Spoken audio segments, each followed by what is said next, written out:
As Jim mentioned, I'm the EVP and GM of AI at AtScale. And today I have the opportunity to talk about how we can power enterprise feature stores with a universal semantic layer.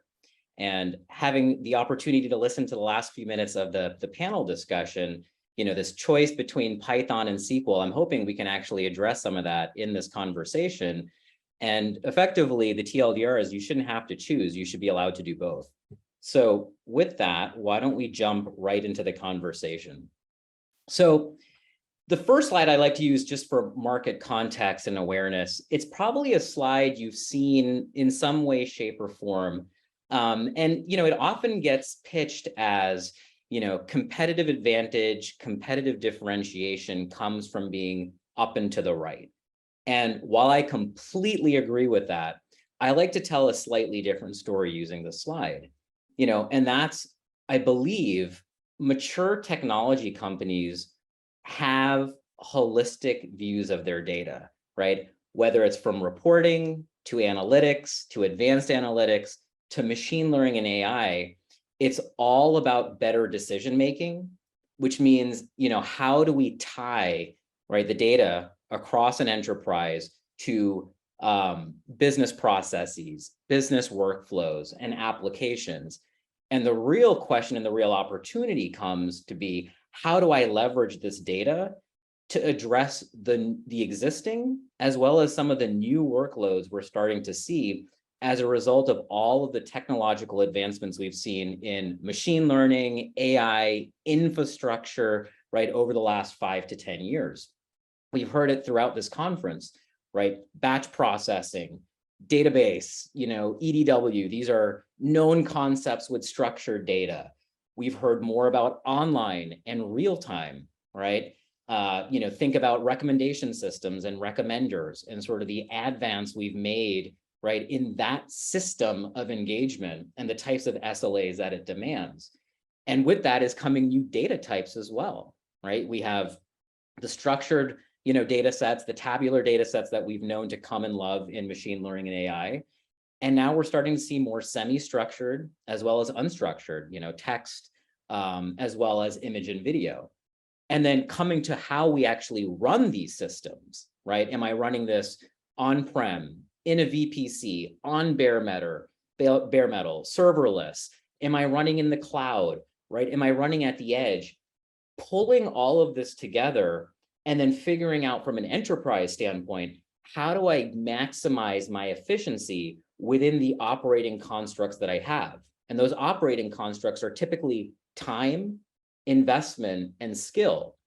And the reason why I start with this is as I go to the next slide and we dive deeper into machine learning and AI, right? We kind of see a tale of two numbers. And the two biggest numbers that I take away are spend is up. Right. So regardless of, the pandemic, the economic impact we've seen, spend on machine learning AI has not only decreased, it's increased, right? IDC predicts by 2023, we're going to hit 500 billion in global spend. Yet the more startling number, right, by Gartner in a study they did about a month ago is only 1 out of 2 machine learning models make it into production.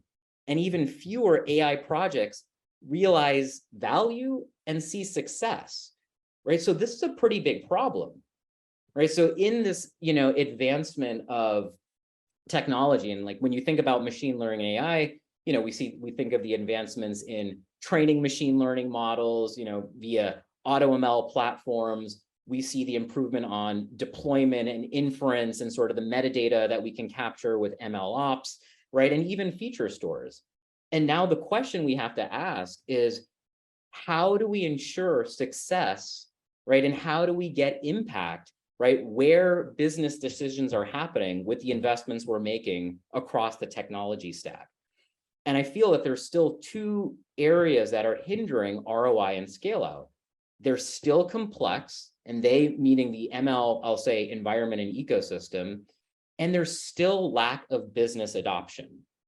And if we start with the complexity point, This is why I love the summit and I love what we're actually talking about here around feature stores, because I believe personally, feature stores really help navigate a pain point that every developer is having today, right? How do I build and find and discover and use relevant features, right? As part of my ML pipelines, right? And I think when we think about investment in ROI, where we come back to the second point, right, which is about business adoption, what we need to be thinking about in the complexity point that I just mentioned is, how do we now populate? Let's assume a feature store is in place, the feature store decision has been made. How do I populate that feature store with relevant, right, reusable assets? Those assets can be data sets, they can be features, you name it.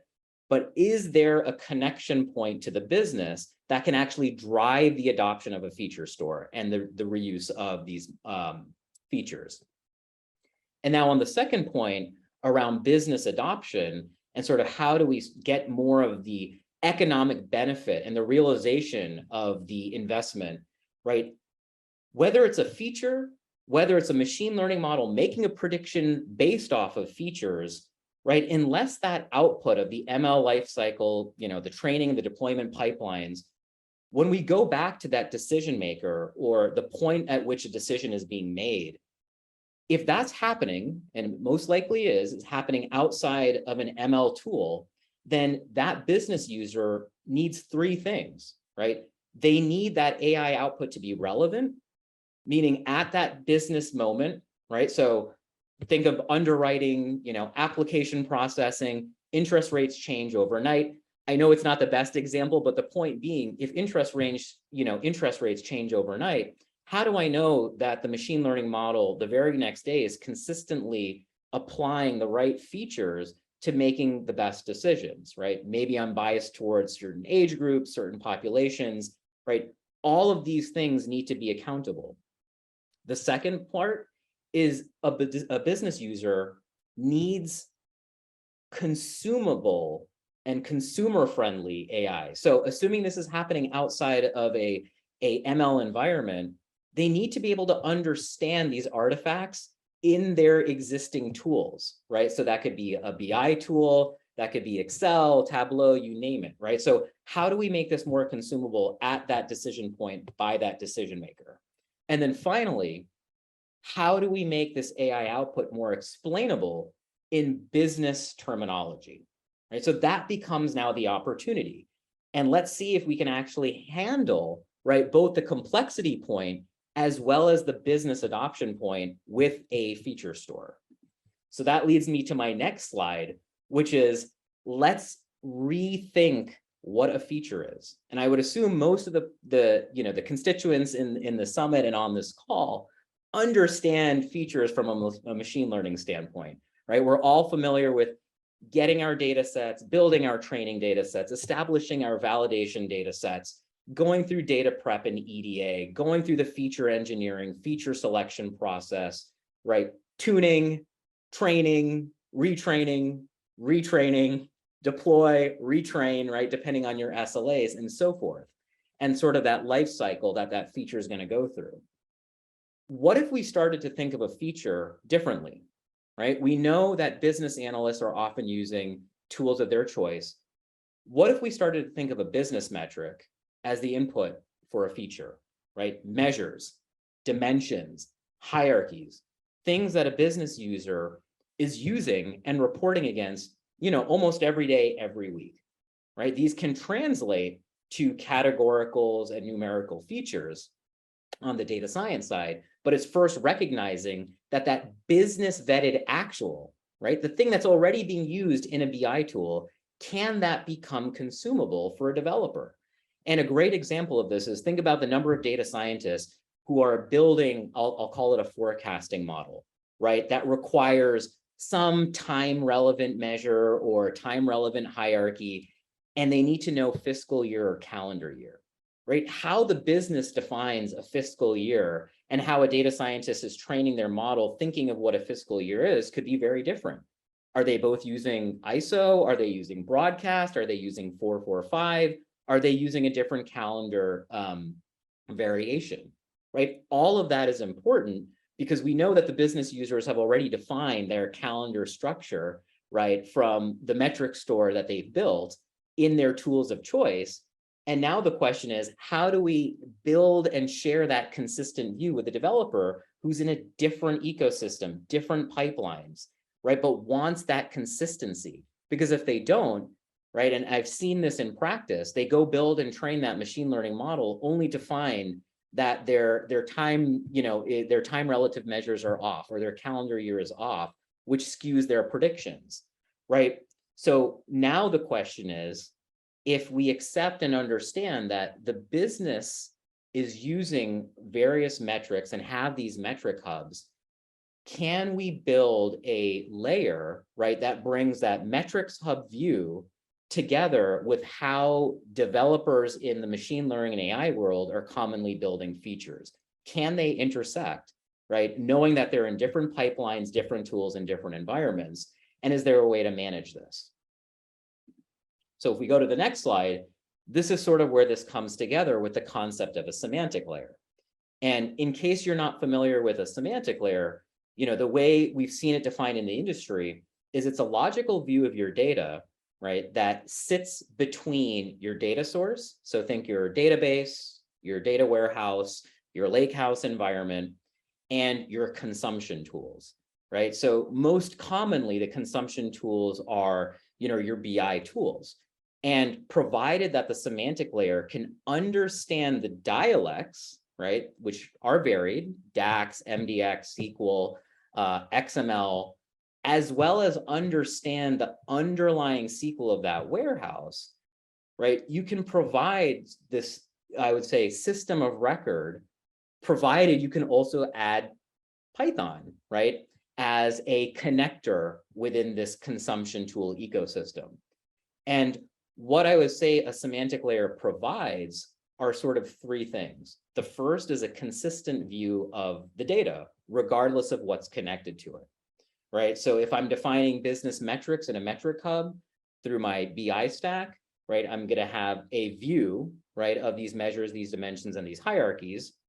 Similarly, if I have a semantic layer and I have a Python connector to that semantic layer, I should be able to define through a feature store and feature views, right, all of the relevant features and simultaneously connect that to the semantic layer. And by doing so, right, I've now built consistency, right, in the definitions. And I'll talk a little bit about how you can extract as well as write back into the semantic layer to maintain that consistency. Now, the second attribute I would say of a semantic layer is, in addition to having consistency amongst the connections, it needs to be controlled, right? We're talking about data access. So it needs to be governed and secure, but it also needs to be discoverable. So if I'm coming in from a BI tool, if I'm coming in from a Python connector through a feature store, an AutoML platform, I need that same level of, authentication, user access, governance, lineage, transformation metadata. I need all of that, right? And I need that to maintain, again, consistency between these two environments. And then finally, a semantic layer should also be performant. All of this goes out the window if my query speeds are slow. So in addition to having consistency and having control, the end-to-end query performance should actually be accelerated with a semantic layer because of how it understands the dialects of both the underlying warehouse SQL as well as the connection dialects between Python, DAX, MDX, XML, you name it. So now let's try to better understand how we can apply a semantic layer concept, right, to a feature store for business impact. So this is a little bit of I'll say a messier slide, but I want to take a step back. If we look at it from left to right, what we're going to show is I have my data warehouse constructs on the left-hand side. It could be a lakehouse, and I have all of my relevant data, right? So I have my application data. It could be ERP, it could be finance, HR, sales. I may be using second-party partner data. I may be adding third-party data providers to the mix.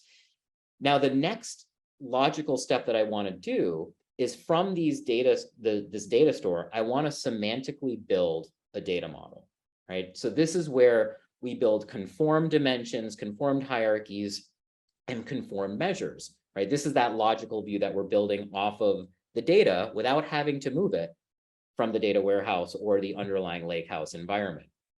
Now, one of the byproducts, as we're all familiar with data prep, ETL, feature engineering, one of the byproducts of building this semantic model is I'm going to start to understand what relevant attributes or features the business are using. And if there's a way within my semantic layer to start to manage and organize these features, right, it becomes very powerful to the tools that are now connected. So let's assume I can semantically build a data model, and now I have a rich environment of business vetted metrics and dimensions by which to work from. Now, as we've heard throughout the day, Python and SQL are very important to different developers. So in this case, and in this example, we're showing through a Python connector into the semantic layer, I now have two different ways to consume, discover, publish, and also write back into the semantic layer. So I can start by immediately consuming these business vetted features in a feature store of choice. I can also use them directly in an AutoML tool in conjunction with a feature store. So the primary example I like to give here is, let's say I've defined a set of managed features as a byproduct of my semantic model. I search and I discover them in my feature store of choice through a Python connector. We know that a data scientist that's building and training this machine learning model are not, these features that are coming from a semantic model will not likely be enough. The point here is they're actually starting with something the business is already using, and then they can augment. So through their, parameter tuning, through their feature selection, through their feature engineering, let's say they extract a few features and they also define 4 or 5 new relevant features that they need as part of this machine learning problem that they're going out to solve. They have the ability to now write that back into the semantic layer.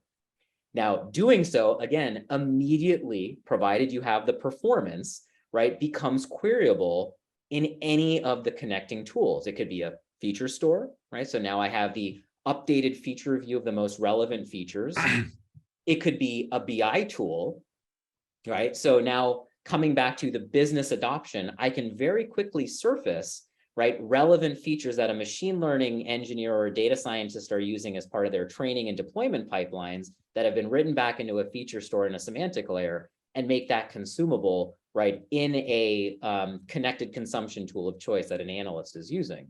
And then more importantly, in conjunction with a feature store, if a semantic layer is involved, you also get that added security and governance, right, based on anything that's been written or consumed or extracted from the semantic layer. And with that, what I wanted to end with is actually a practical example. So, I wanted to keep this more conceptual on, what's the problem? How can we sort of bridge this gap between how developers are building in their AI pipelines, how business users are consuming in their pipelines, use both the feature store and a semantic layer as a mechanism, right, to build a broader definition of the view of a feature, extract and publish back into a semantic layer as well as a feature store. And now let's think about a very, very common business problem, business forecasting. And what I've done here is we have code snippets. So in the back, I've used AtScale. So AtScale is the company that I work for, and we've built a universal semantic layer. So what I'm showing here is behind the scenes, we've semantically built a model, right? This happens to be for product inventory for a large retailer. And data scientist is coming in and they want to start by quickly understanding what are some of the relevant features that are available that the business is already using. So in a single line of Python, they're quickly consuming and discovering a number of different features. In their tooling of choice, they're adding their time hierarchy, and they're very quickly making this a time series model. And then as they're going through the training pipeline, in this example, it happens to be a, scikit-learn, we're just using an open source model, but it could be any AutoML tool, it could be a AI, end-to-end AI platform as well. They're going through the process of assessing performance and figuring out what features they want to land on. And I should have mentioned, they could have also started from a feature store here, but in this example, what I'm going through is they've gone and done the hard part of picking out relevant features, going through that training iteration, and now they've determined what features they want to save, and they do so by publishing this back into their feature store, right? So very quickly from a reuse standpoint, the next data science teams can very quickly consume, right, all the relevant features that happen to be used for this forecasting model. But more importantly, the more they're interacting with the feature store, the more they're also interacting with the semantic layer underneath, because that's how we're populating that feature store with business vetted actuals. So hopefully this kind of takes home the point around, we can actually start to bridge, both the metric hub, right, that we've all heard through, headless BI and self-service analytics, with how developers are building and training and deploying machine learning AI, and giving that, connector to write and extract artifacts from that process, and all while doing so, maintaining consistency, performance, and making this more consumable, either for developers who need to build and train and scale out their next model, or that business developer or business analyst who's making a decision.